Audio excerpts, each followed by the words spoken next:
Good evening, equipping the saints. Come on. Boom. Awake. Wake up, church.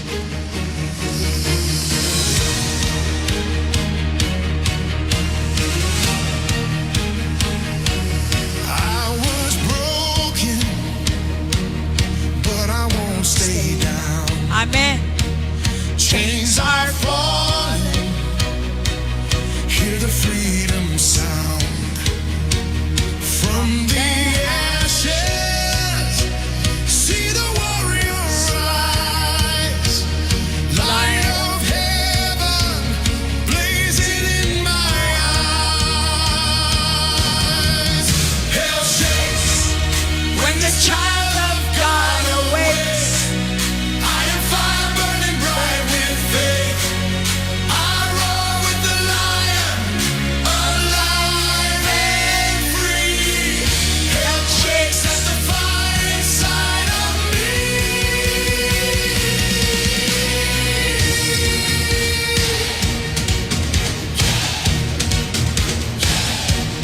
Fear is silenced by a greater roar. Amen. Sin defeated, death has lost its war. Now I'm standing, nothing left to hide. Power of Jesus, raging deep inside.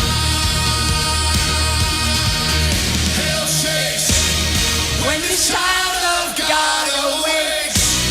I am fire burning bright with faith.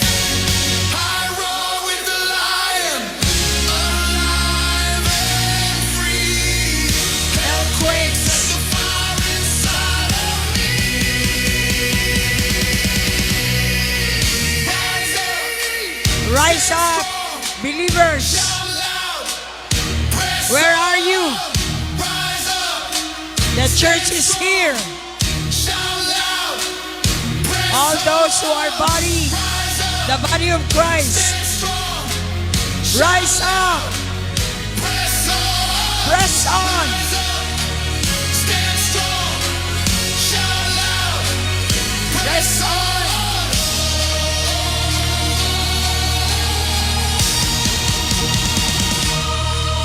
Hell shakes When the child of God awakes. I am fire burning bright with faith. I roar with the lion, alive and free. Hell shakes at the fire inside of me. Hell shakes When the child of God awakes. I am fire burning bright with faith. I roar with the lion, alive and free. Hell quakes at the fire inside of me. Rise up, stand strong, shout loud, press on. Amen. Good evening. I want everybody to sit down and grab your notebooks. We go straight to the Word of God. Sometimes we need to stop the more on music. I wanted you to depend on the Word of God because the Word is God. And we are reminding you, equipping the saints will make you strong.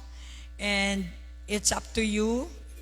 The willpower of God is upon all those people who wanted to do His will. And let His will be done. Let His kingdom come. So tonight, as equipper, we desire to be a good disciple or a student of God, willing and ever willing to do what He tells us to do. And that's why we need discipline. We need discipleship training so that you can avail the equipping the saints. The tools are just there, but you cannot use the tools without discipline, without training. Discipline is training like a military. You really need to be involved in the training. Because if you do not involve yourself to the training, nothing will happen to you. You keep on starting and starting all over again. When the problem comes, you cannot solve the problem. because you are not equipped, and you don't know what in times of trouble. Tonight, alam niyo po, Taglish na naman tayo. I would like to say hi to all the eagles outside. May tuturing ko kayong mga agila kung kayo ay tuloy-tuloy ang inyong connect sa tower. Kasi ang tower ang nagpapadala sa inyo para lumipad. Pag hindi na kayo lumilipad, ibig sabihin na loosen ang inyong strong, ang attachment nyo sa tower where your help comes from. Now, bilang born-again believer, we thank God for this ministry. Salamat, ako talaga forever grateful for the VCF kasi for the past how many long years, dumating na ako sa ganito. Sabi ko nga, people come and go, and yet nandito pa rin ako. But I thank God, yung testimony ko ba, nandito pa rin ako. Hindi ganon kadali. I struggled, I really fight, may madapa ka, meron kang tatayo ka. But the good news is that you are still here. You can stand in the Word of God. Yun lang. Of course, we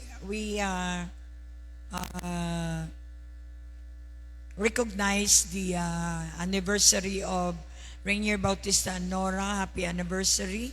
And may God bless you with more team up together, especially in your faith, that God moves you into another level this year, 2026. So tonight, kumpleto naman po ang ginagawa ng Diyos ay nagsusupply siya. He is the supplier. He is the Jehovah Jireh. Nagsusupply siya ng equipping the saints for you to be equipped. Kaya pagdating ng laban, wala kayong laban. Simply because you do not involve yourself to be a soldier, to be an army of God, to be a farmer, and to be athlete. Yung tatlo na yan ay part of, yung halimbawa, hinahalin tulad tayo sa ganong klaseng training. Ang tanong, ganyan na ba ang training mo ngayon spiritually? Masyadong high ang standard ng Diyos kasi higher siya highness. Kaya wag niyo sabihin na pagusto tayo, hindi. Kasi kung under tayo sa lordship ng Lord, the will of God must be done. Our will must be set aside, and the will of God shall be done.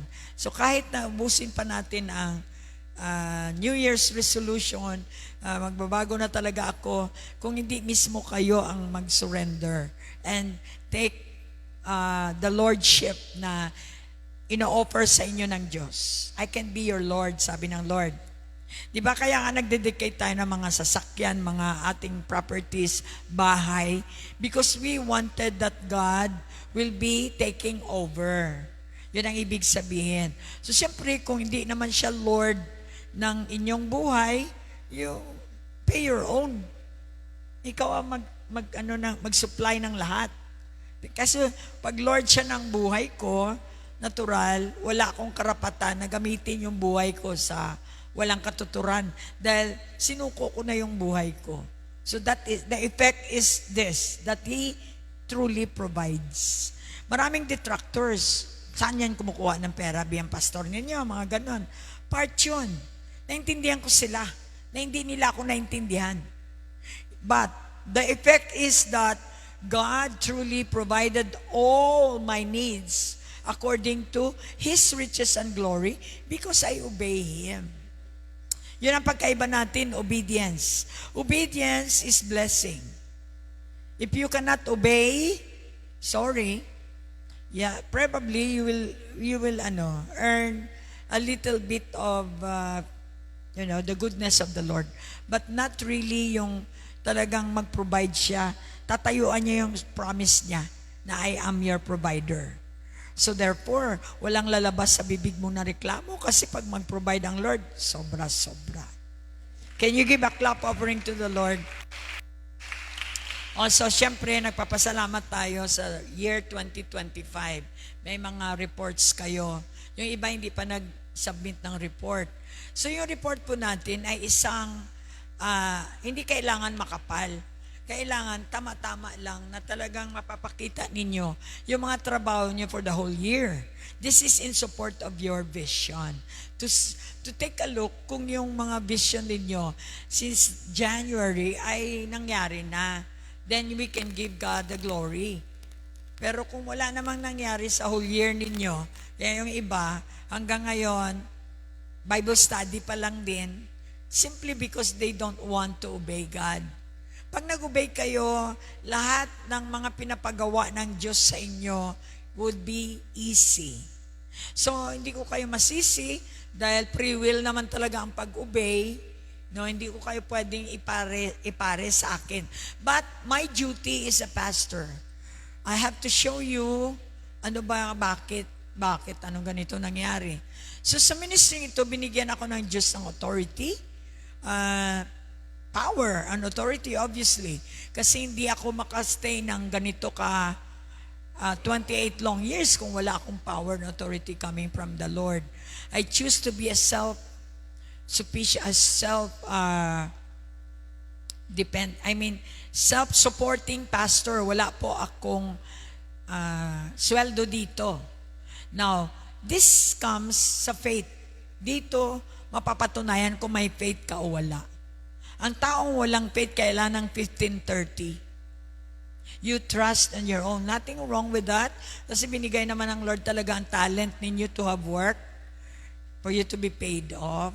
But yung working, yung developing sa faith is yung naniniwala ka kapag ginawa mo ang bawat salita ng Diyos, may attached na promise or pera or reward.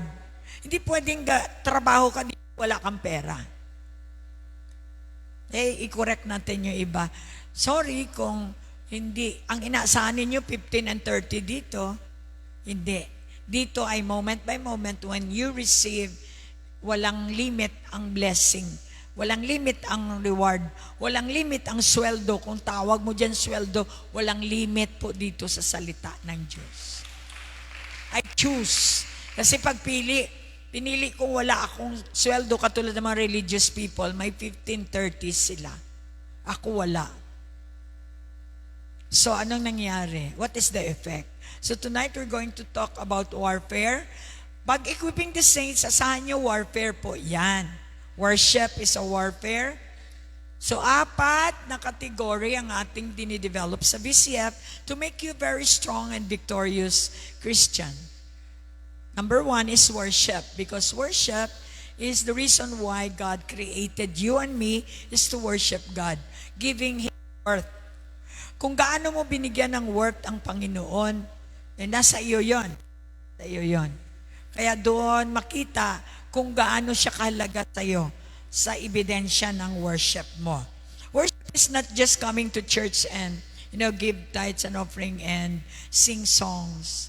But real worship is yung worth ba? Binigay mo ang iyong buhay. So binigyan ka ng bagong buhay, inalay mo ang bagong buhay mo sa Kanya. So, ano ang pertaining ng bagong buhay na yan? Time, number 1. Pag siyang priority, wala lahat. Una talaga si Lord. Pangalawa, ano ba ang worth? Siya yung mas may mabigat. Lahat ng mga decision mo, you run to Him because you trust Him. That is how to worship God. You give Him worth. You give Him the presidency of your life. You cannot decision na wala siya. So yon ang ibig sabihin ng worship. Siyempre in spirit and in truth. Kaya tayo dinidevelop ng ministering ito, how to really be a good worshiper from the time on that you know Him until now. So, what is the evidence? Ang ebidensya po, katulad ng tubig, ng storm. Ang storm, katulad ng storm. Ang wind ay hindi mo nakikita. Naamoy mo lang.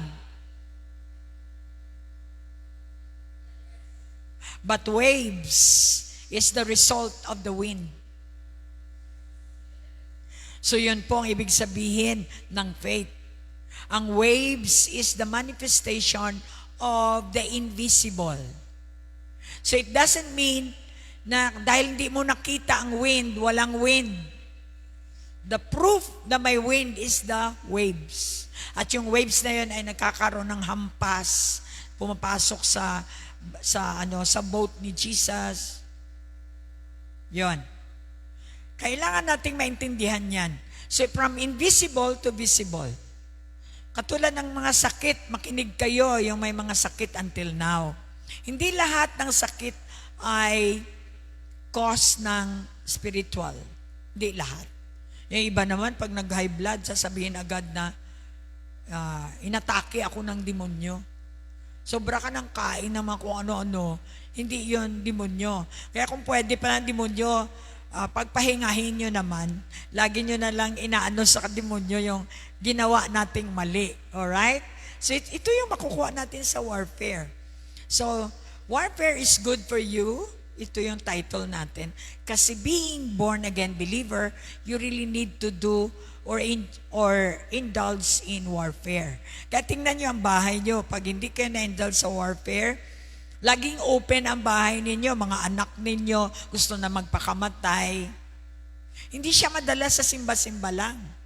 You really need to have equipment. Kaya dito, kung gusto nyo naman, gusto nyo lang, it's a choice. Gusto nyo masolve yung problema nyo sa anak nyo, you have to be equipped. Hindi yung magsimba lang. What will you get kapag magsimba kayo tuwing Sunday? Hi, hello, bye. Pero kapag pinag-aralan mo ang buhay na pinagkaloob ng Diyos sa'yo, by doing also, syempre, mag-equipping ka, ma-involve ka sa ministry, then may katagumpayan ka over your child.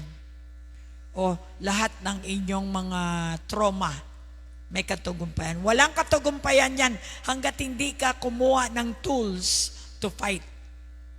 Walang exemption po. Whether ikaw ay believer or non-believer, talagang may warfare kasi may enemy. There is a fight between the dark and the light. No exemption. Can you give a clap offering to the Lord? All right. Now, since you are a church, tayo ay body of Christ, we need to have more knowledge.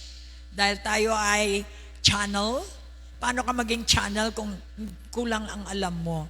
Ang channel depende rin sa alam ng o laman ng china-channel mo. Depende din yan sa'yo. So you really need to know knowledge. And growing knowledge means ever increasing, plus pa the experience of the grace of God. Yan yung sa 2 Peter 3:18. Na we must be on growing kasi buhay tayo every now and then. Ako nagpapasalamat ako 4. Worship, warfare, prophecy, at saka love. Ang love ay kailangan na di-develop. Ang prophecy kailangan ever increasing. Dahil dito na nga tayo sa prophecy ng Panginoon. Sa last days na to, nakikita na ng dalawang mata natin na napulfill na ang lahat ng na-prophesy ni Jesus. Except His coming, except the rapture. Dito na tayo sa malapit sa rapture. Marami na po ang nangyari sa prophecy ni Jesus. And we're so excited kapag ikaw ay nakaatang or naka-line up sa mga prophecies ng Lord, hindi ka pwedeng ma-fall. Kasi ang binabantayan mo lagi, wow, nangyari na naman. Wow, ito na naman. Proof na talagang ang sinasabi ni Jesus ay totoo. And you're on your way to the final end, which is the prophecy of rapture and the prophecy of the end times, which Jesus will be coming back. Kaya, tingnan nyo, hindi tayo excited kasi hindi yun ang laman ng utak natin. Nandito pa rin tayo sa pera, trabaho. Nandito pa rin tayo sa buhay na talagang makalupa. Ang plano ng Diyos ay makalangit na buhay. Kaya nga, ang regalo niya sa Christmas, makalangit na buhay.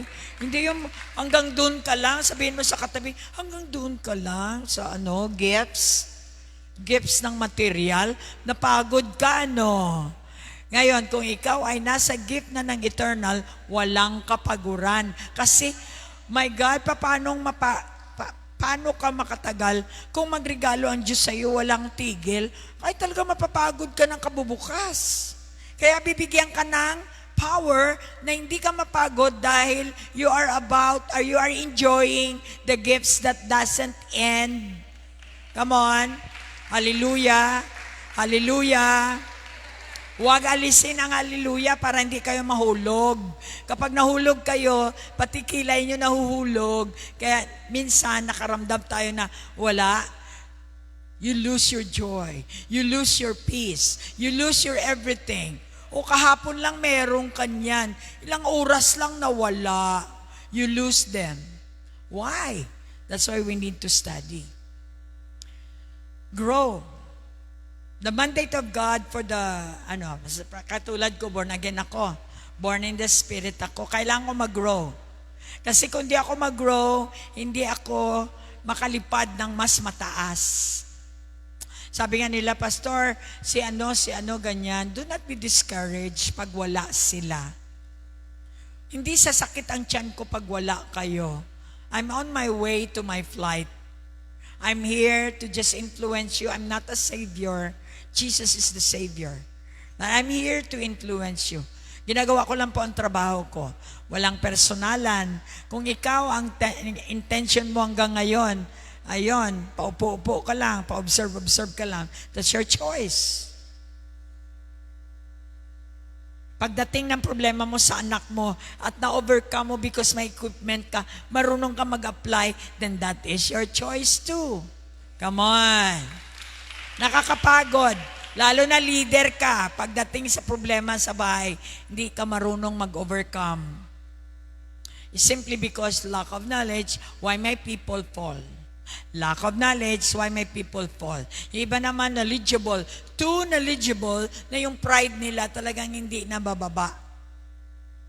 Mahirap din ang maraming alam eh. Huh? Kasi yung pride will attack you. So grow in the grace. Ano yung grace? Enabling power ng Diyos. What is the enabling power?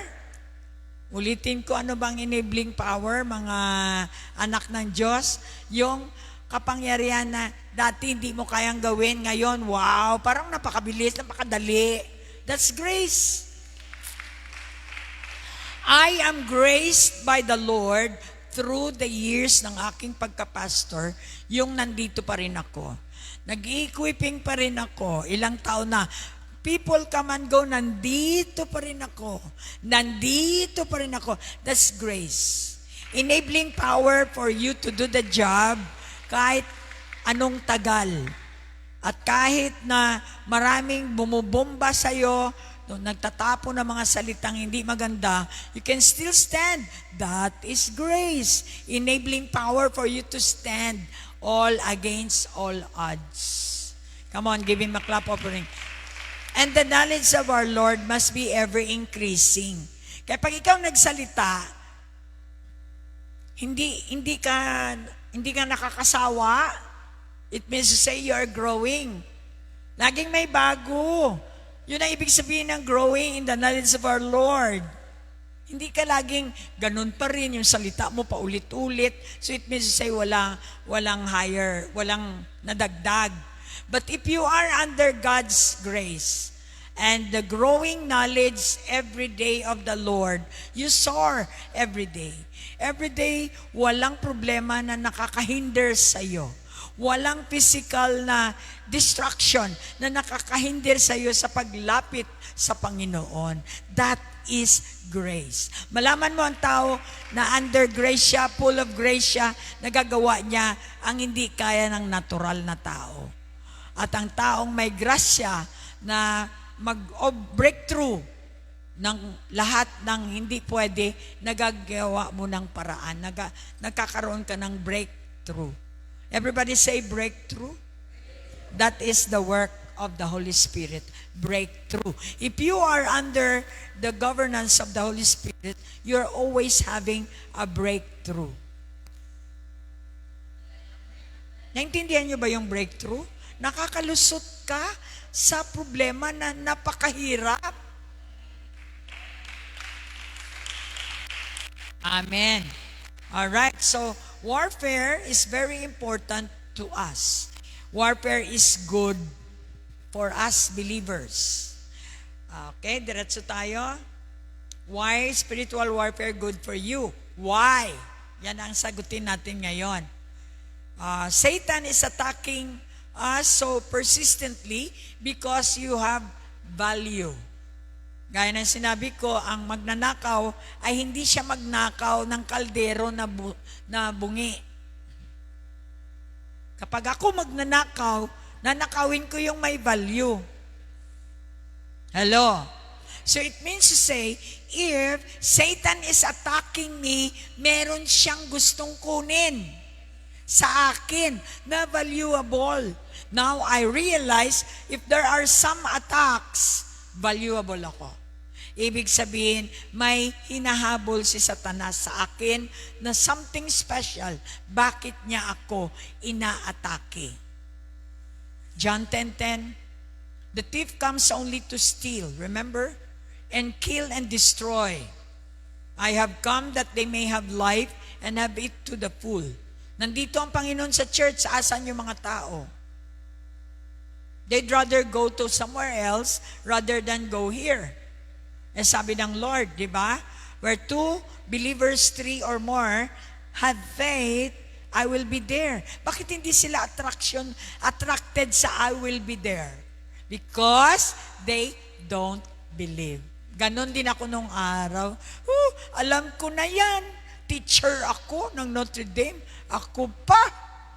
O, di ba?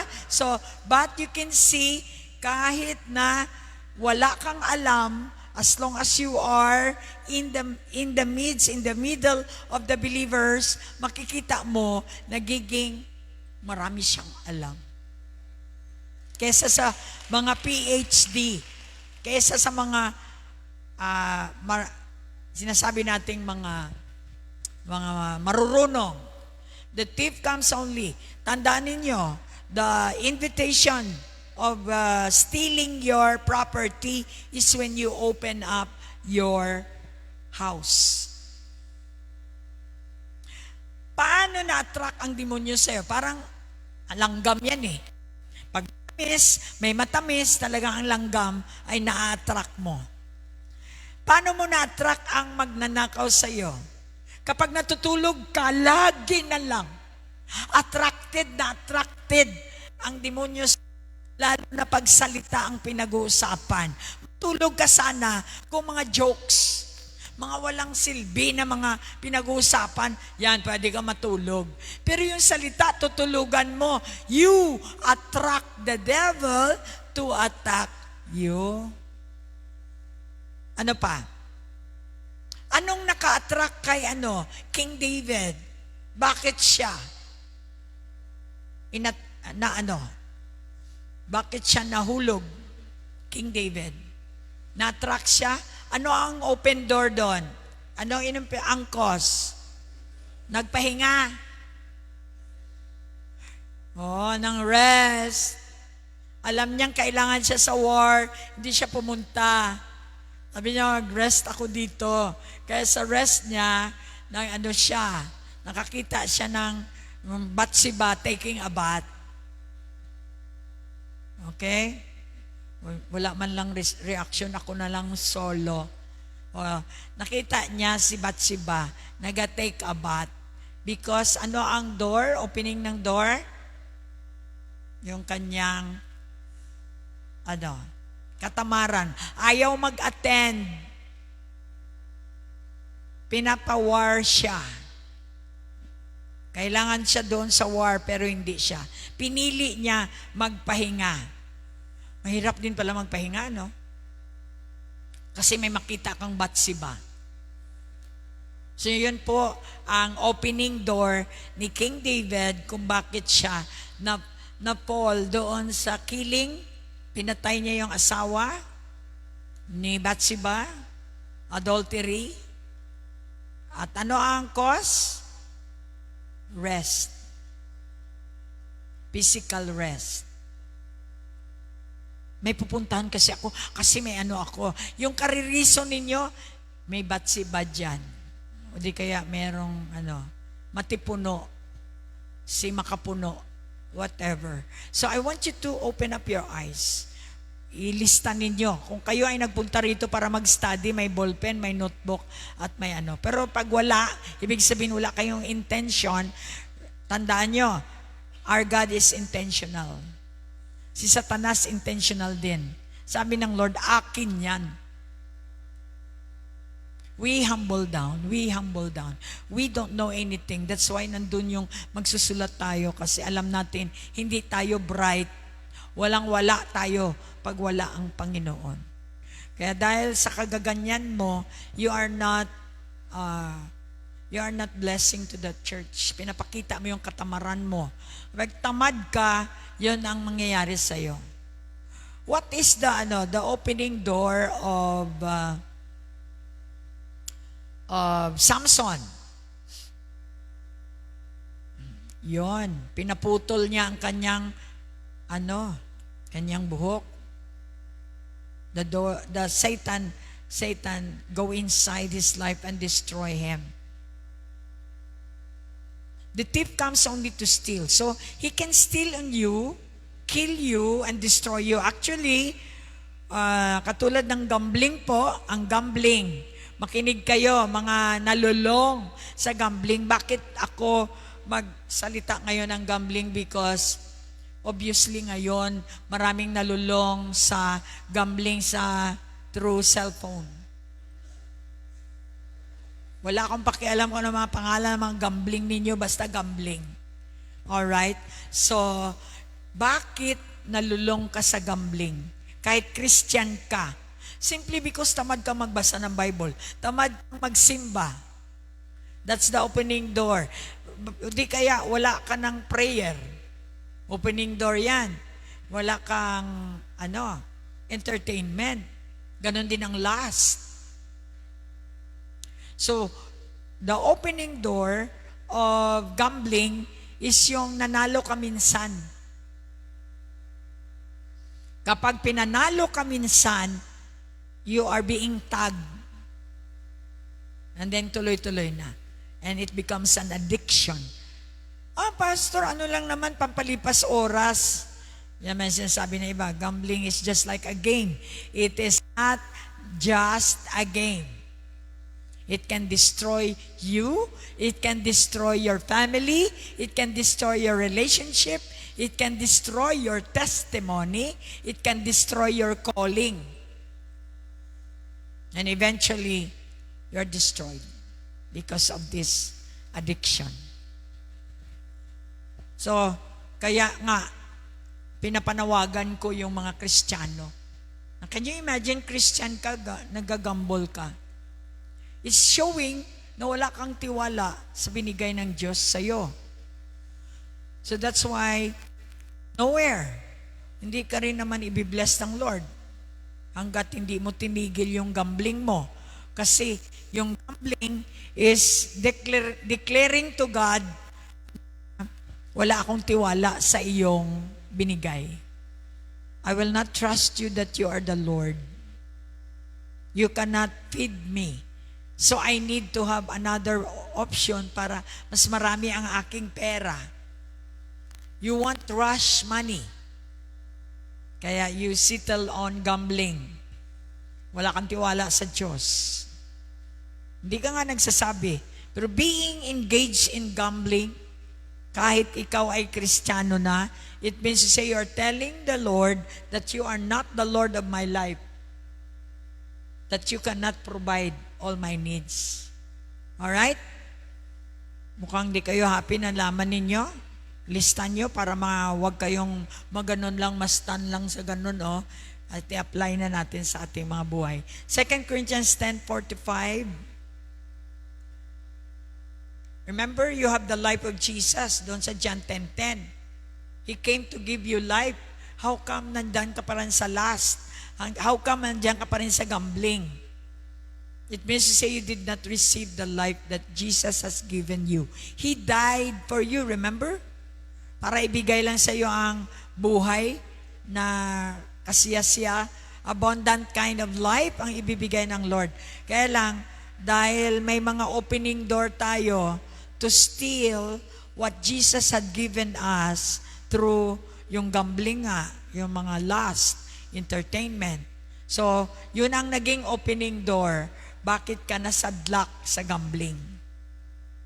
And now, nagmamaniobra si Satan how to destroy your mind. How to destroy your relationship. How to destroy your marriage. How to destroy your children. Nakapasok sila eh. Sorry ha, may trabaho din si Satan. To steal, to kill, and destroy you. Sa warfare natin, na pag-aralan natin, for the weapons we fight with are not the weapons of the world. 2 Corinthians 10:4-5. On the contrary, they have divine power to demolish strongholds. Ano ba ang strongholds? Strongholds po ay negative thoughts. Unholy thoughts na nasa dito. Yung mga thoughts ng unbeliefs. Yan yung mga strongholds. We demolish. Ito yung yung good news, kahit may strongholds ka, yung nagkakaroon ka na ng doubts. Nag-umpisa. Yung doubts, door yan. To be the stronghold to come in and hold you from obeying God. Ano ang resulta? Hindi ka na maka-obey. Wala ka ng freedom to go to church. Nandun laging, tama na yun, basta't nagsimba ka, okay na. That is strongholds. Wala kang freedom to get closer to God. Mayroon ka ng, may distance ka na. Good news, ito yung good news ngayong gabi, we as the born-again believer, equip. Kailangan ng equipment so that you can demolish the strongholds in your mind. Come on. Every pretension, yung mga salita nating akala mo totoo, hindi naman pala totoo, that sets itself up against the knowledge of God. Anything na nasa isip mo ngayon, nagiging against sa knowledge ng Panginoon is the presence of the stronghold inside your mind. And we has the power to take captive every thought to make it obedient to Christ.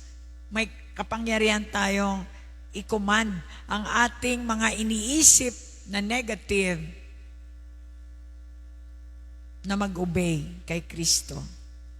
Simpleng clap, simpleng tumayo. Kahit matanda ka, wala kang reason na hindi ka tumayo kasi sinabi ng Lord yan. Ang kapag nag-worship, mag-clap, mag-dance. Lagi may excuse, matanda na kasi ako. Pati ba naman dito sa pag-worship mo, kailangan mo ng ID? Para may privilege kang sabihin, sige, hindi ka na lang mag-clap, mag-upo ka na lang, pwede kang matulog sa loob ng church kasi citizen ka. Wow. Tama ba? So kung any question, any contradiction to make yourself obedient to Christ is a stronghold. Ang taong may stronghold, kahit anong sabi, parinig. Sinasabihan mo na face to face, natutulog pa rin. Sapagkat hindi nga, may stronghold siya. You cannot advise that person. Delikado yan. Pag kinausap mo, lagi siyang may stronghold. Lagi siyang nag-disobey sa salita ng Diyos. Mahirap dalhin yan. Naranasan ko yan dito ngayon. Mahirap magdala ng tao na may stronghold. Kahit anong advice mo, pakita mo pa, gastusan mo pa, pakainin mo, enjoy siya. Pero pagdating sa obedience sa Panginoon, zero. Why? Because they have strongholds. So naintindihan niyo na ngayon ang strongholds? Can you give a clap offering to the Lord and may gagawin ka sa strongholds mo?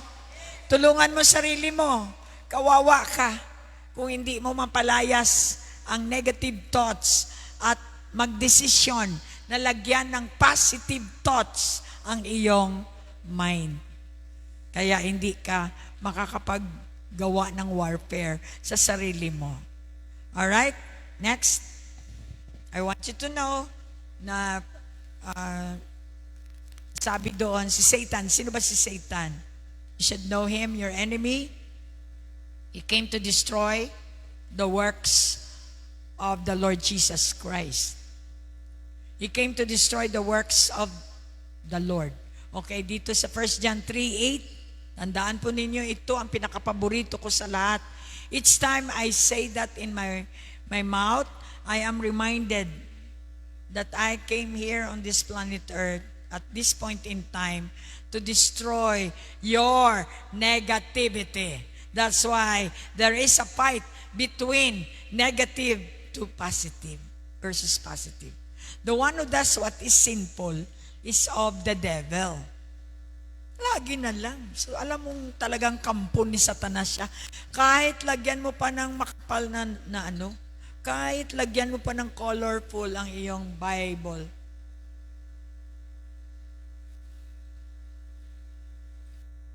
the sinful nature mo is of the devil.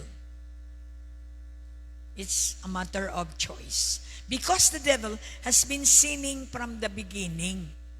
So until now ba, BCF ka na? Are you still sinning?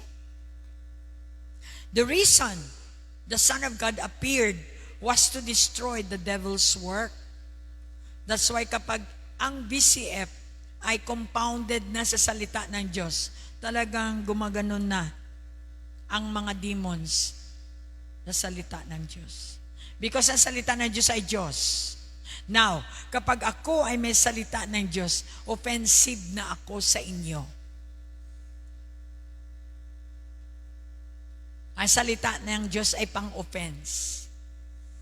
Tama po ba? So that's why, bakit? Kasi Jesus, the Word of God, came to destroy all the works of the enemy. What are the cause of why are you too sleepy always? So because you eat a lot. You eat a lot. You are glutton. Once you are in gluttony, you are in sin, the Bible say. Now, this is not to condemn you. This is to remind you, may time pa, baka magbago isip mo, mag-decide ka to not to be obedient to your gluttons indirectly to the devil, because gluttony is destroying your body. Gluttony is destroying your body, the temple of the Holy Spirit. That's why Jesus came to destroy the works of the devil. Kapag may kaba ka, the devil is at work. Ang anak mo hindi serious. Hindi clear, hindi klaro. Nagpapakita, mamaya hindi nagpapakita. The devil is at work. Simpleng natutulog ka inside the church, the devil is at work. Kaya how do you know as a believer na the devil is at work? You can feel it. Bug, bug, bug. Pag may kaba, the devil is at work. May ginagawa siya sa taong yan. Remember, anong ginagawa niya? To steal. Nawawalan ka ng gana sa fellowship. Wala kang ganang magsimba. Can you imagine? It's very, hindi maganda sa isang born-again believer na mas mahalaga pa sa iyo ang work kesa pagsamba sa Lord. Dug, dug, dug. The tiptoe of the devil and the demons are there. That's why binigyan tayo ng discerning. Kung hindi ka nag-obey sa discerning, makita mo na lang yung iniisip mo, which is in the Word of God, nangyayari. So, failure ka to stop the enemy, to destroy the works of the devil to that person kung gusto mo talaga siyang depensahan. Maging ang church. Tandaan ninyo, no one is exempted. Satan will attack church. Satan will attack family.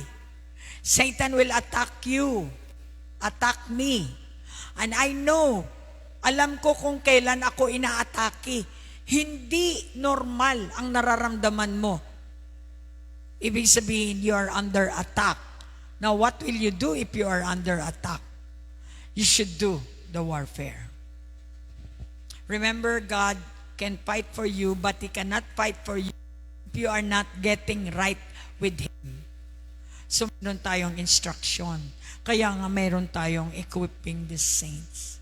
Nakita mo, ang taong hindi amenable sa equipping, pagdating ng problema, wala siyang magawa.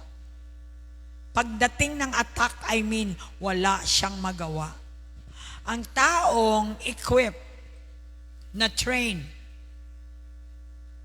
makita mo naman talagang sumusunod siya sa instruction, can overcome the attack. Alright. So, palakpakan natin ang Lord. Satan tried to strip away yung inyong time. Gusto niya mawala ka sa Lord. Gusto niya mawala ka sa calling mo. Gusto niya mawala ka sa equipping the saints. Kaya sobrang daming attack sa akin since 1998. I thank God, by the grace of God, nandito pa rin ako. Huwag niyo sabihin wala akong pangangailangan. Mas marami akong pangangailangan kesa sa inyo. But I choose to stand in the Word of God. Kaya nandito pa rin ako.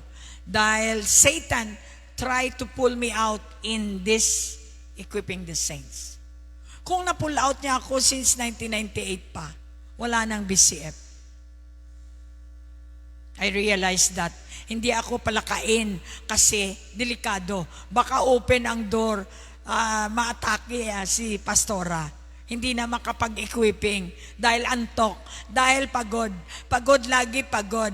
Pagod lagi, pagod. Siyempre, lagi mong sinasabing pagod ka, hindi ka available. So that is the work of Satan. He wants you to strip out from your calling. He wants you to strip out from your time. He wants you to strip out from your position of receiving.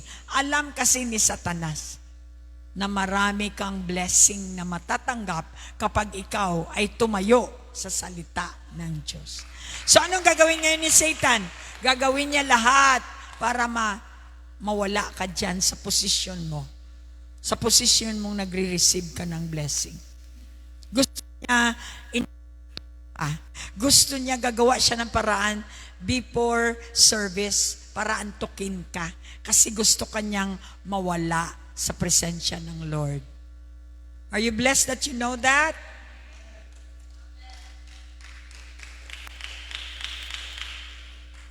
Gusto niya i-transfer mo ang hope mo sa mga temporary.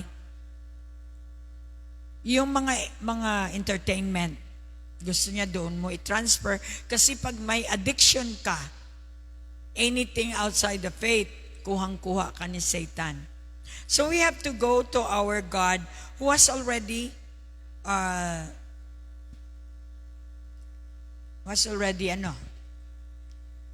won over Satan. You should not be struggling in your faith.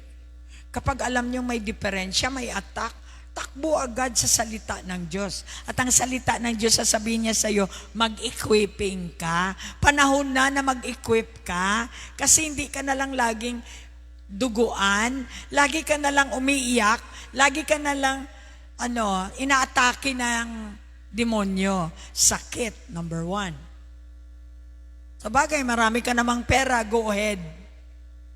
Ayaw mo ng equipping, di. Marami kang pera, di, go ahead. Always kang may medicine. Alright, so ano pa? The more Satan attacks you, the more we have to go to God. Yan ang reason kung bakit warfare is good for you. Kasi the more atakin ka ni Satanas, the more kang didikit sa Diyos. Yung iba naman, inatake ng demonyo, lalong lumayo sa Diyos. Oh, so what will you expect? Kaya nga ang stronghold controls you. He can control you by wrong thinking. Ayoko na lang pumunta dyan sa church. Ako na lang ang nakikita. Wow, special ka, Day. Ako na lang laging nakikita ni Pastor. Sino ka ba para titingnan talaga kita? No, kasi yon ang ini-instill ni Satan sa'yo. Lagi na lang ako nakikita, napupuna. Nasisisi. You are self-centered. That's why ang words mo, puro sa'yo. Samantalang ang Diyos ay nagtuturo dito para sa iba. Tama? So, salungat. Kailangan natin i-check ang ating mga puso. Heart issue po yan. Self-centeredness is heart issue. Hanggang heal yung iba. Why? Sapagkat nandyan pa rin sila sa stronghold nila. Self-pity, self-centeredness. Kaya hindi nahihil ang kanilang mga trauma, hindi nahihil ang kanilang mga past. Painful na painful pa rin. So very delicate yung madaling kunting salita lang na trigger agad because may wound sa loob. So sino ngayon ang nahirapan? Ikaw ba o yung sinasabi mong nakasakit sa'yo? You need to make a choice. Salamat. Because your choice will determine your victory or your defeat. Choice. Palakpak. Hallelujah. So alam mo, minsan sinasabi natin, ay wala akong time mag-equipping, pero nung nakita mo, kahit isang salita lang, may nabuksan sa mata mo, it's worth to go to equipping the saints. So we can cast them down. Thank God for the good news. May power and authority ang Diyos sa iyo. You can cast down the strongholds in your mind. Ang kalaban mo hindi sa labas, dito sa loob. Ang mga negative thoughts. Kasi ganyan yan siya noon hanggang ngayon. So hindi mo binabago ang tingin mo sa tao. Parang sinasabi mo, walang pagbabago talaga. Tapos sasabihin mo, Lord, binago mo ako. Inconsistent, di ba? So kung binago ka, have to build our life up, not down.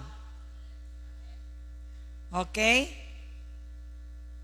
Sinabi doon sa Philippians 4, sabi niya, whatever is true about that person. Hindi naman lahat negative yung nasa tao. Meron namang tama.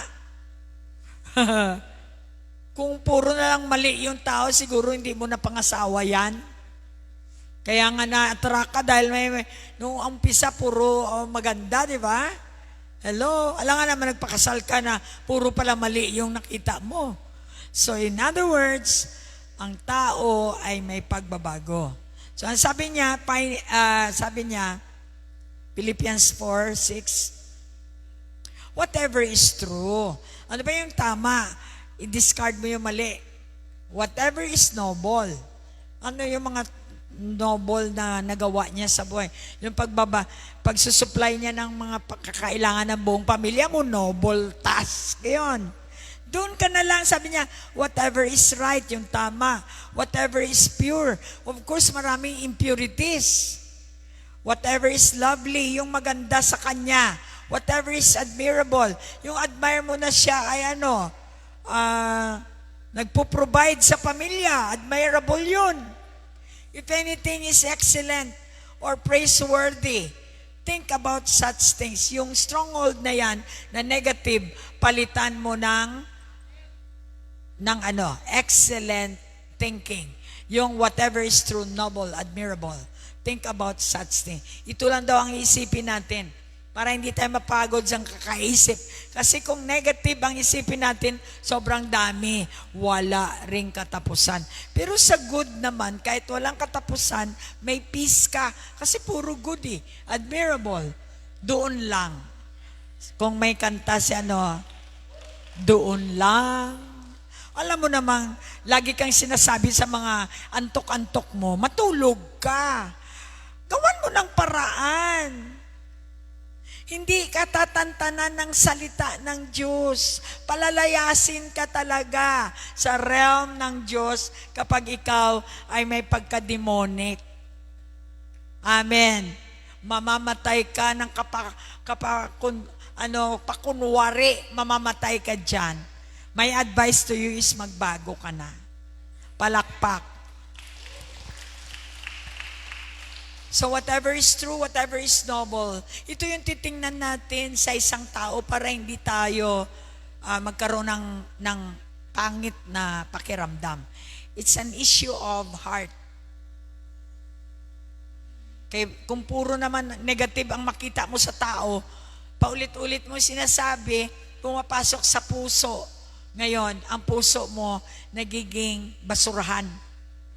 That's why ang labas sa bibig mo at sa mo is negative. Are you blessed that you came? Amen. So there are 5 major things that you need to have in this spiritual warfare. Number 1, there is an invisible war, as real as visible war. Hindi ibig sabihin na hindi mo nakikita ang wind, ay walang wind. So nanggaling ang, nakita natin? Yung waves. Ang nakita nating waves, umahampas eh. Nakakaramdam ka eh. Nakita mo may hampas. Pero yung wind, hindi mo nakikita. So, hindi natin pwedeng i-deny na walang wind kasi may evidence. Hindi natin mai-deny na walang kalaban kasi may ebidensya. Tingnan mo, nanlulumo ka. Tingnan mo, na-discourage ka. Tingnan mo, nakapatay ka. Nagalit ka. Tingnan mo, nakapatay ka. Nagalit ka kasi nakapatay ka. Nakapatay ka nga dahil nagalit ka. So, mayroong cause bakit mayroong mali. So, hindi natin ma-deny. Yun ang number 1. We cannot deny the invisible war. Ibig sabihin, may war in the spiritual before natin makita ang war dito sa lupa. Sobra pa dahil ito ay galing lahat sa spiritual.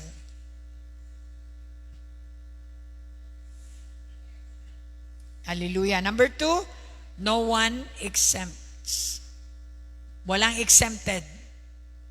Whether you are bright, intelligent, PhD, mayaman, all of us are involved in spiritual warfare between good and bad.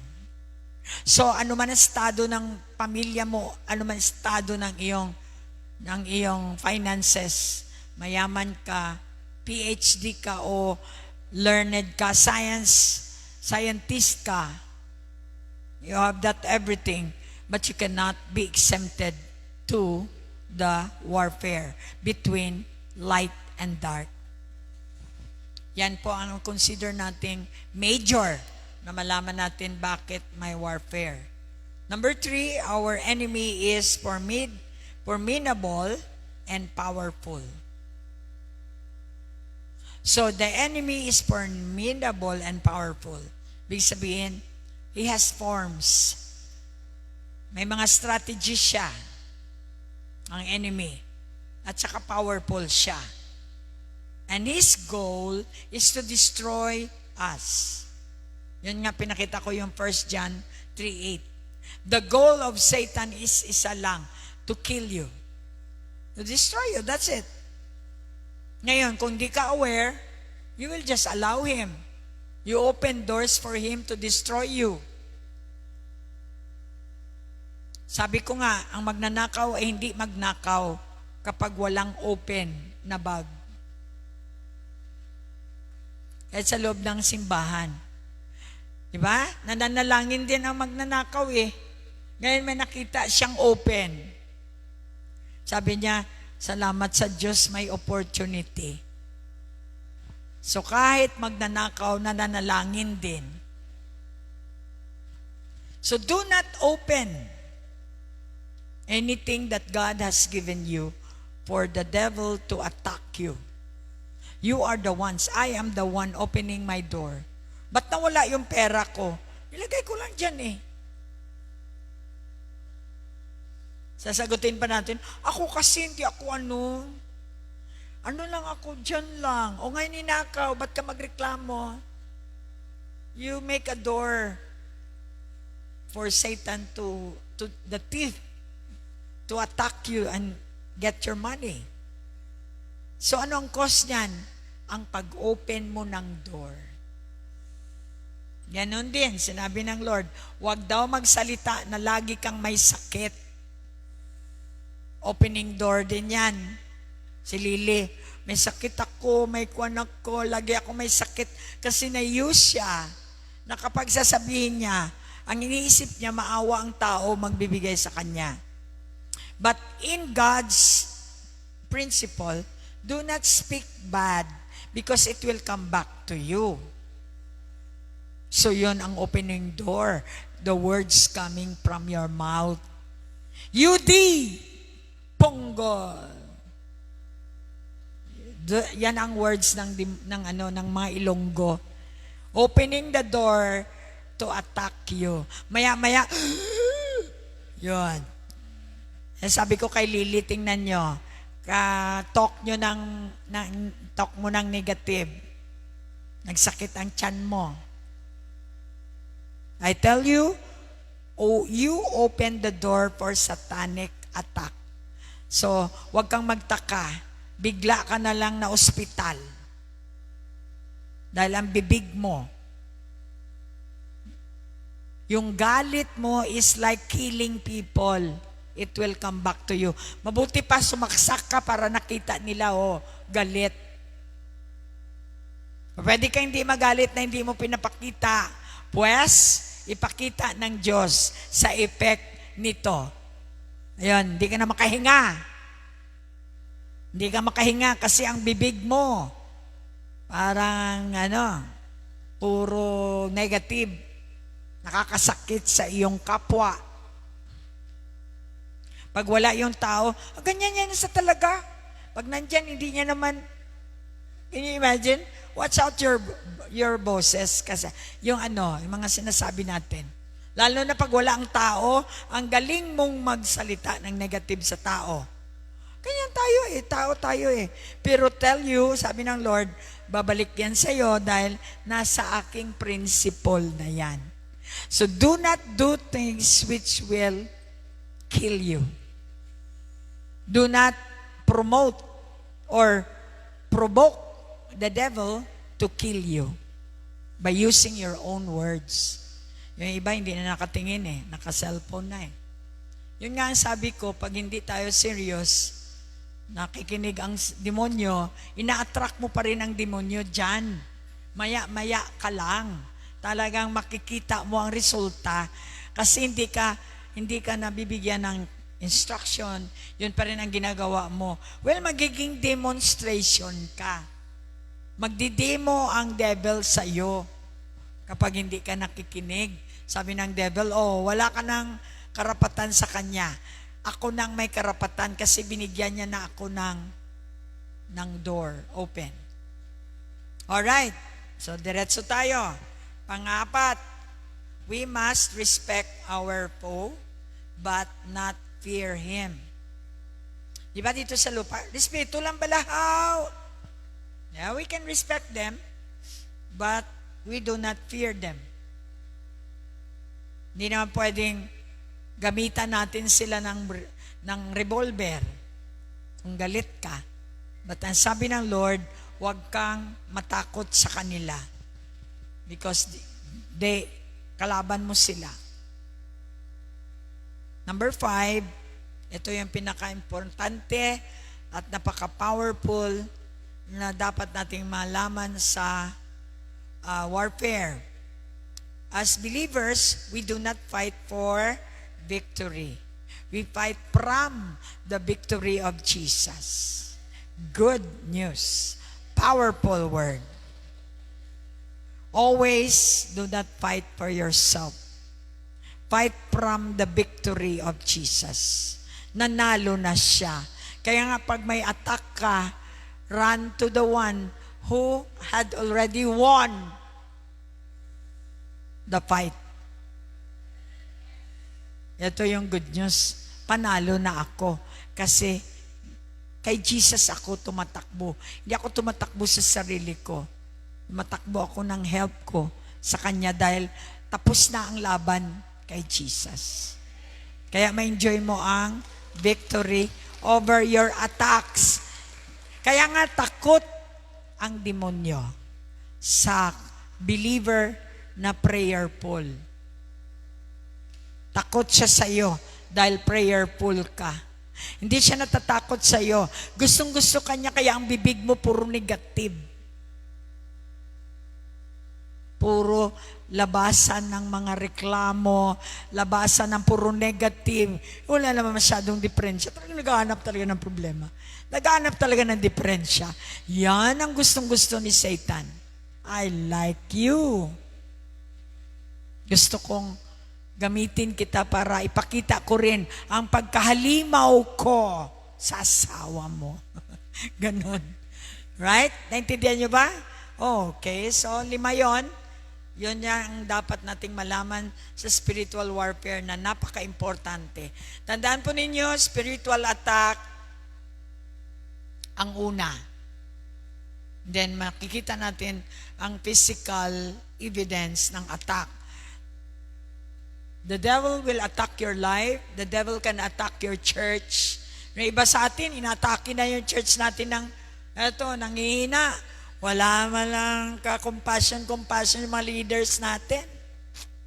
Wala man lang ka-compassion. Kasi ako, naramdaman ko ang attack. So, anong gagawin ko? I really pray hard for this church.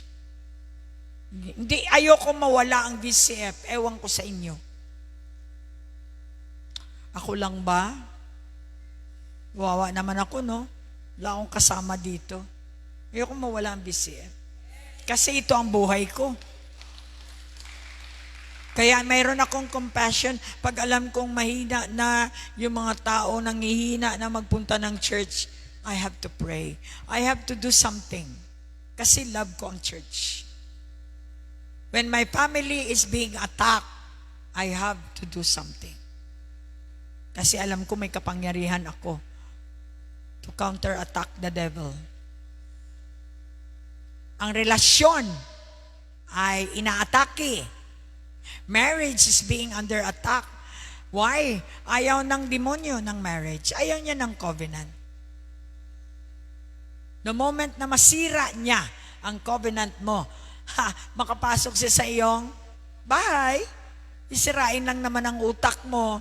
Siyempre, nag-separate kayo, nag-away kayo mag-asawa, sisirain niya ang utak mo, sisirain niya ang iyong hanap buhay, sisirain niya ang bahay mo, sisirain niya mga anak mo, ang pamilya mo. He will distort everything. That's why warfare is good for you. Alright? So, diretso po tayo sa kay tandaan nyo, if you are born again believer, you're not a threat to, you are a threat to Satan. Satan is not a threat to us. We are a threat to Satan because valuable tayo. Tayo ang inaatake niya dahil meron tayong value. Siya, wala. That's why hindi ako natatakot kay Satanas. Bakit ako hindi natatakot kay Satanas? Dahil wala siyang binatbat sa Diyos ko. My God has no comparison. He is almighty power. Satan is no power over me. God has given me already the power and the authority over him. And he must be under my feet. That's why I'm not afraid of Satan. Satan must be afraid of me. Talakpak. Natatakot si Satanas sa taong prayerful. After is after your testimony. Gusto niya sirain ang testimony mo. Testimony mo, mamaya napahiya ka. Gusto niya yan. Gusto niya ipahiya ka. Gumagawa siya. While ikaw nandito sa simbahan, yung mga anak mo kung anong pinagagawa sa likod, then later on, makita mo na lang, napahiya na naman ang pangalan ni Lord. Why? Because nakapasok siya. Open door kasi. To destroy your testimony. To destroy you from your calling. Ayaw niya magpatuloy ka. Ito mga young people na to, on fire sila. Kailangan sirain na natin na habang maaga. Kasi mamaya pag nag-mature sila, mahirapan na tayo magsira, sabi ng demonyo. Come on, clap.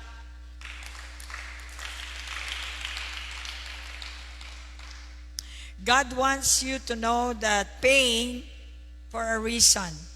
Alam niyo, pag may pain tayo, nakaka-go through tayo pag may rason. Like, kailangan ko ng 40,000. So, kahit na may barbed wire, kailangan ko talaga, kahit may anong pain dyan, kasi may pera, kailangan. Madali yon. Pero yung pain na walang kapalit, mahirap. So, in Ephesians 6:12, spiritual forces 6:12,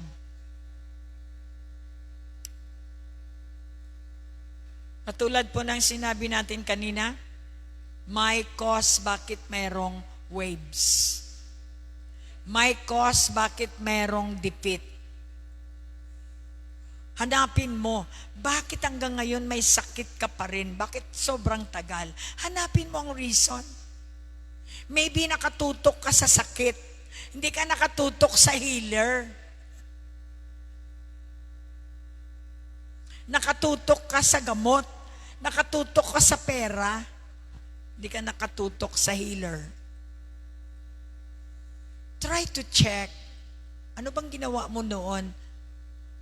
Kaya siguro ako nagkasakit dahil wala akong time magsimba. Nung araw, hindi ako nagbabasa ng Bible. Siyempre, negligence. Hanapin, check, bakit ganun? Bakit? Dahil, klaro naman ang sinabi ng Lord, we will be blessed by God. Hindi nakarating sa atin ang blessing. Simply because may mga wrong thoughts na dapat palitan. Alright, that's warfare. God wants you to see the faith of David. For our struggle is not against flesh and blood, but against the rulers. Kung galit ka sa tao, you cannot you cannot win. The rulers against the authority. Kaya yung wind na hindi mo nakikita, may mga strongholds na may nagmamaniobra talaga. Malaman mo pong under attack ka. Karamdam ka ng hindi na ito maganda. Hindi lang yan dahil bad weekend ka. Kundi talagang may attack ka. You are under attack. You have to know na under attack ka. Then, you can do something for the attack against the powers of this dark world and against the spiritual forces of evil in the heavenly realm. Hindi mo nakikita. Nasasakop ng anak mo sa worldly. Marami na lang rason. Hindi na open sa'yo ang anak mo. What do it mean? Nasa dark sila. And that is attack. That is attack. Hindi ka pwedeng kasi. Ikaw din ang reason para sa anak mo dahil mahal mo ang anak mo. So kahit mali, sige na lang.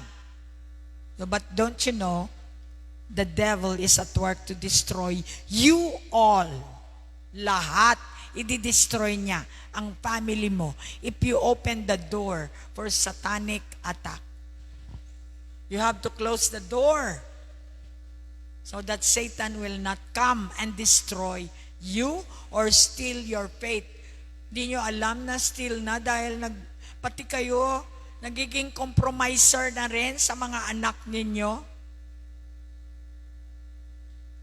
You are the door for satanic attack. Here you are, simba ka ng simba, bigay ka ng bigay, believe ka ng believe na the Lord will make a way, pero hindi mo sinara eh. So ninanakaw pa rin ni Satan ang anong meron ka.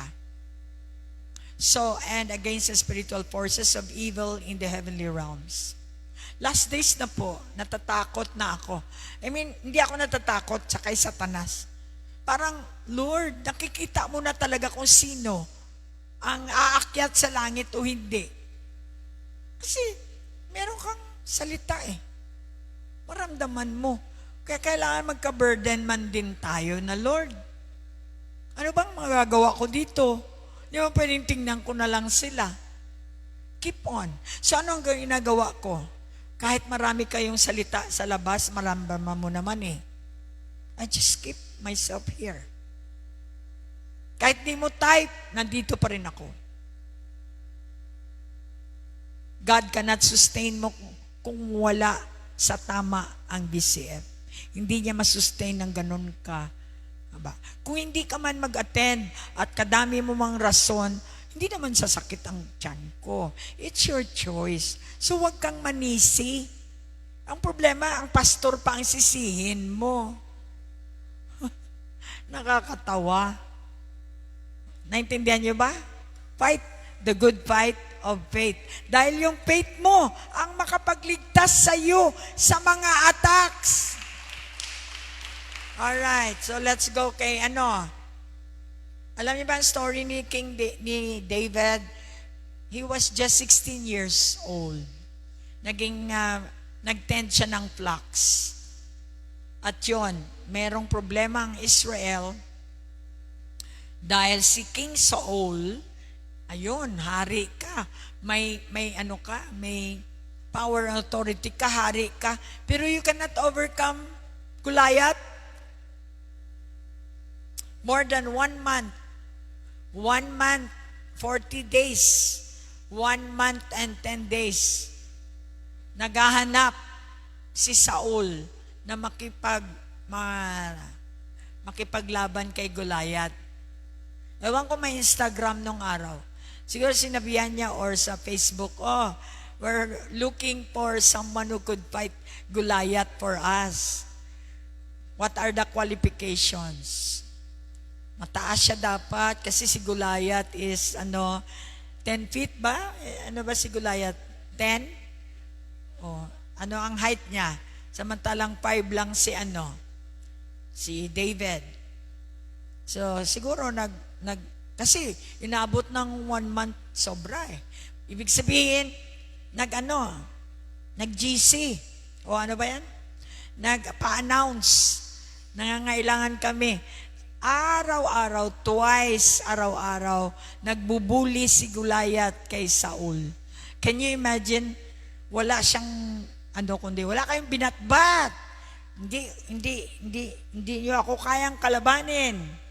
Kung ano-anong mga negative na sinasalo ni Saul for 1 month and 10 days. So, anong nangyari? One day, mga sundalo yung kapatid ni David. Sabi niya, anak, dalan mo nga ng sandwich yung mga kapatid mo doon. Siyempre siguro chicken sandwich or what. So dinala doon, yun naman ang trabaho niya dahil anak siya yung bata, natural siya ay susunod. Nung nandoon, tama-tama naman na sumisigaw-sigaw si Goliath na binubuli niya yung si Saul at ang mga sundalo. Let's go there. Asa na? 1 Samuel. Basahin muna natin. 1 Samuel 17. 1 Samuel or 2 Samuel? 17. The story of Goliath and David. Ito po ang napakalaking example ng attack of the enemy to all of us. Very important ito. Lalo na itong 2026. You're aiming for success, but remember, you can never be succeed without fighting the good fight of faith. Now the Philistines gathered their forces for war. Ano yan? 2 Samuel ba yun? Tama ba ako? 1 Samuel po. Nasa live stream. 1 Samuel chapter 17. Yeah. 1 Samuel 17 verse 1.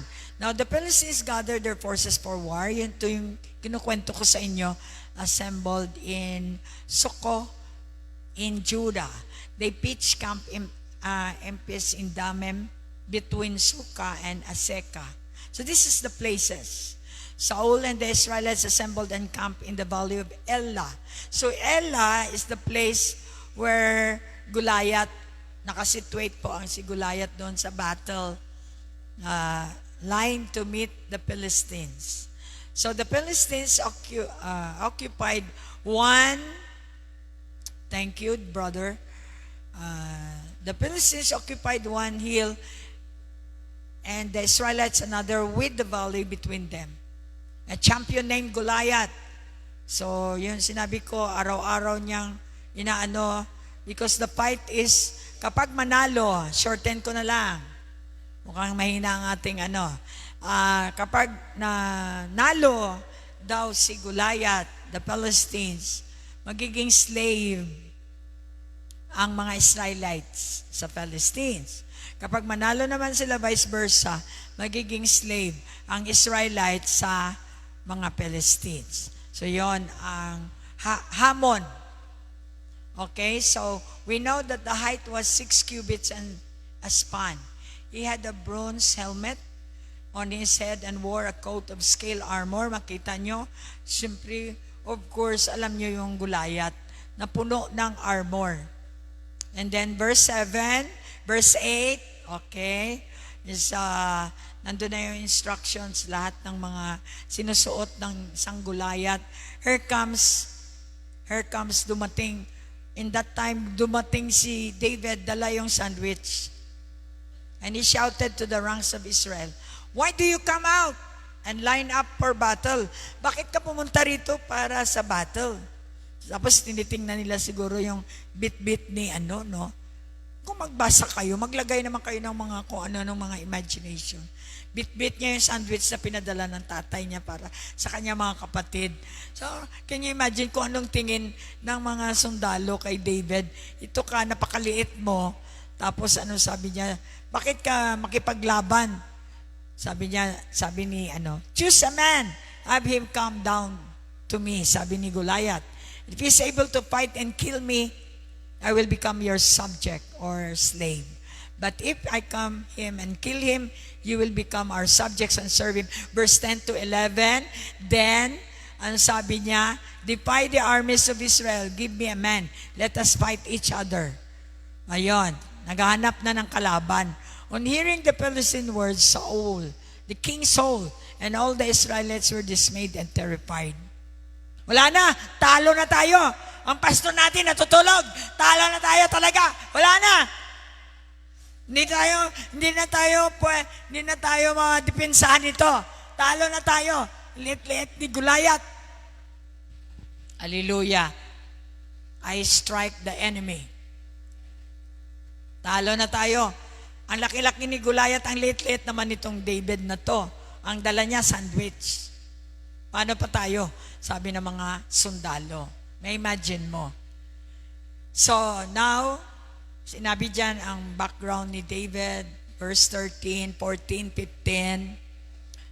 Sabi niya doon, but David went back and forth from Saul. Sabi ni Saul, nagpahanap ako ng qualified. Ikaw, bakit ikaw makipaglaban?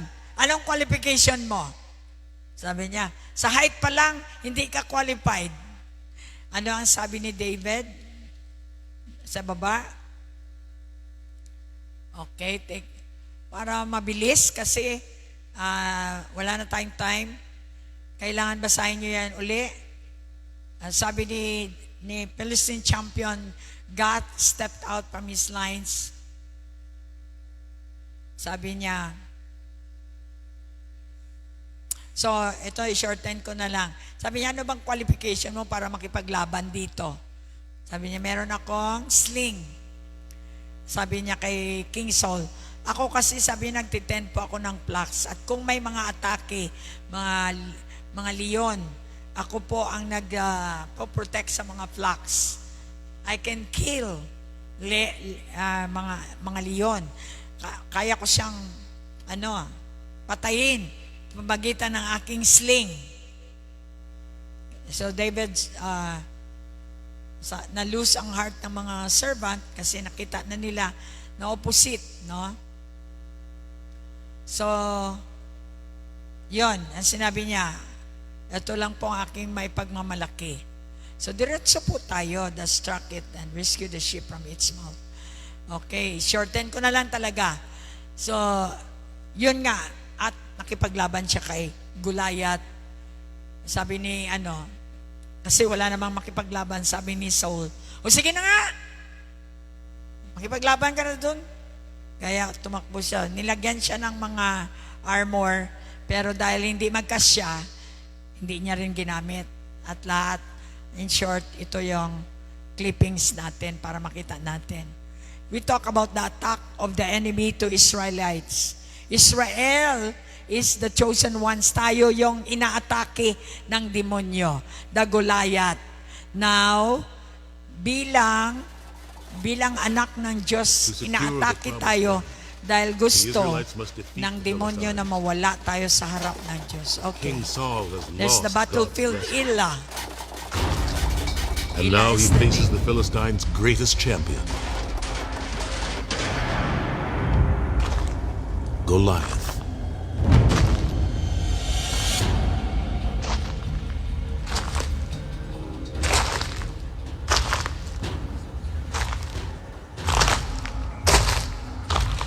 Will one of you fight me? Israelites! You win! And the Philistines will be your slaves. I win. And you will be our slaves. Someone must fight him! Not you, Jonathan. The warrior who defeats him will be a rich man!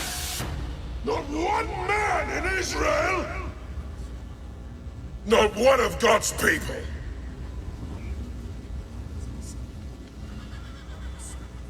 I'll do it. David, you're no soldier, you're a shepherd. Yes, a shepherd.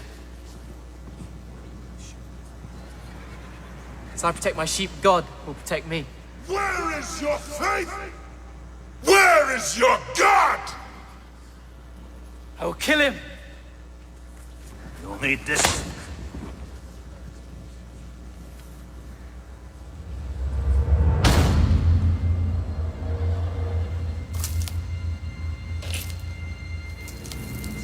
I'll be better without it.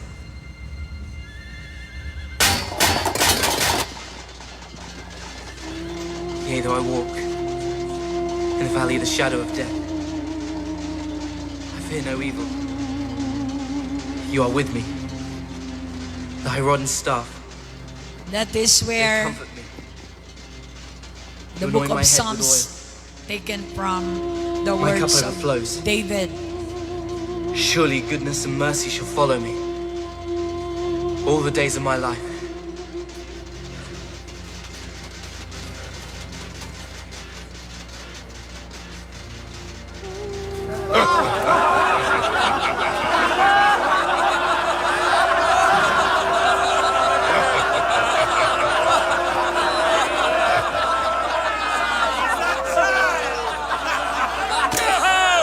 Israel has found a champion!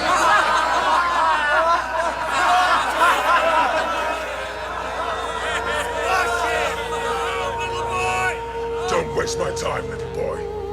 You're too young to die. I will fight you!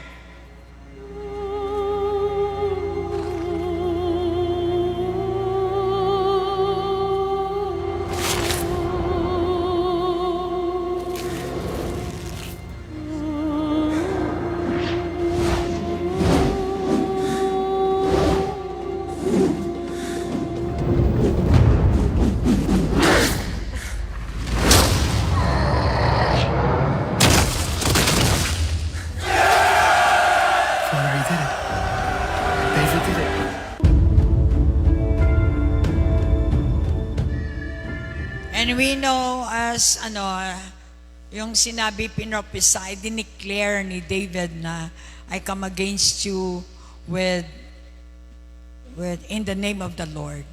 So yun nga, there are times na believe tayo sa sarili natin, katulad ni Saul. So ano yung door? Bakit na-attack si Satan? Si Saul? Ano ang door sa kanya? Is his what? Being pride, coward, yes. Cowardness, yon. Napasok siya. And finally, sabi do ito sa Ephesians, katulad ni Jesus, ay ni David, na-overcome niya ang attack ng demonyo because he ran to God. At nakita natin na he depended to the Lord. Hindi siyang pumatay kay Goliath, kundi si Jesus o ang salita ng Diyos ang pumatay sa kay Goliath. So I believe that warfare alone is very good for all of us so that we may know, alam natin kung ano ang power ng salita ng Diyos. You run to God, do not run from God. You run to God, to the Word of God to fight against the attack of the devil. The devil has no power over us because Jesus said, I won the battle already. I conquered Goliath already. So all you have to do is to run to Jesus who conquered everything in our lives. May the Word of God continue to strengthen you, supply what you need tonight. Pag uwi ninyo, alam nyo na, you are already victorious. Ano man ang plano ng kaaway, hindi tayo dapat matakot. Do not fear. I told you, do not fear to make big, to do your goal big time this year. Because God said, I won already the battle for you. But you need to trust the Lord. You need to do what God requires you to do. Nakakahiya naman, pastor ka, wala kang binatbat kay Goliath. Kunting ano lang, talagang talong-talo ka na agad. Simply because you do not obey God. If you obey God, God can protect you and He will use you to promote this kingdom here on this planet Earth. Kaya, ang lakas natin ay nakukuha natin sa pag-depend natin sa salita ng Diyos. Yun lang, wala nang iba. That's why, nasagot yung tanong, what is warfare? Is it good for you? Yes, it is good for us because when Satan attacks me, then I know that I am valuable. He is a thief. May nanakawin siya sa akin. So gagawa siya ng paraan for maporma siya, mas strategic siya. Katulad ng mga sa cellphone. Yun ang mga style niya. Kukunin niya ang attention mo sa mga entertainment. For you to be entertained. Pagdating sa salita ng Diyos, inaantok ka na. Pagdating sa world, talagang kasi ang vitamin mo galing sa world, hindi sa salita ng Diyos. Doon ka makikita na ikaw ay hindi nakastand sa salita ng Diyos. That's why we need training. And if ever na sabi ko, nasaktan kayo, that is not meant for you para masaktan kayo. That is meant for you to be corrected. Dahil gusto ng Lord, itama nyo na. Year 2026, nakita nyo naman ang mga taong hindi nag-equipping at hindi sila equip ay laging talunan. Alam naman natin yan. So kaya hindi sila nagagamit. Simply because they are not equipped. Kapag equip ka, kapag ikaw equip, naghanap ka lagi ng kalaban. Sino ba ang naghanap ng kalaban? Natutulog. Hindi ikaw yung nahanap ng kalaban. Lagi kang atakihin ng kalaban. Kasi hindi mo binalyo itong equipping na to. Well, hindi naman ako magtatagal, ladies and gentlemen. Kung ako man ay mawala anytime, I've done my part. Uwi ako sa Panginoon na victorious sapagkat victorious siya na sinusundan ko. If I follow Jesus, I also become victorious. If ever mawala yung aking kaluluwa sa aking katawan, saan mapupunta yung katawan ko na nagsasalita ngayon? Katawan lang ang mawala sa akin, pero yung itong nagsasalita hindi nawawala. Tuloy pa rin ang buhay niya. At susunod siya sa promise ng Lord. Kung ano ang laman ng utak ko, doon ako. Where your mind goes, the man follows. Alright? Are you blessed tonight? Let me pray for you. Heavenly Father, salamat po. Hindi kami mag-join sa fight sapagkat every day we are on battle. Pagising pa lang sa umaga, may battle na kami between light and dark. So I just pray that everyone, lahat ng mga Kristiyano, i-avail nila ang lahat ng provision mo. Nag-provide ka ng equipping the saints, nag-provide ka ng discipleship training, nag-provide ka ng aming mga seminars, conferences para lagyan ng substance ang mga anak mo upang in these last days makakatagal sila sa lahat ng attack ng kalaban. So, Lord, I believe on these last days, I pray na ilabas niyo po ang inyong kapangyarihan, pouring out your Spirit among us. Saan kami? Hindi kami nakasalo because we are not obeying you. And you said in your word, obedience is a must. Dahil kapag hindi kami nag-obey sa'yo, walang mangyayari sa buhay namin. So we thank you, Lord, for the opportunity, for the grace abounding, na hindi ka nagbibilang ng mali namin, ng kasalanan namin. Ikaw ay nagbibigay ka o naghanap ka ng paraan kung paano mo kami ma-build up. Naghanap ka, you never stop lifting us up dahil pagdating ng panahon, kami ang iyong pinili na ililigtas at kasama ninyo forever and ever.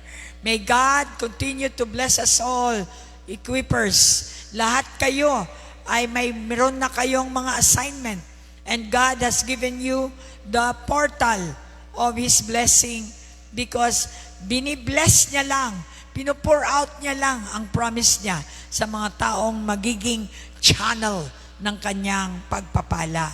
May continue, Lord, to shower us your blessing this year, 2026. Allow us to see your glory, to show your glory to other people so that we can maintain, sustain our victory in this life. In Jesus' name we pray, amen. All right, God bless you. We love you, equippers.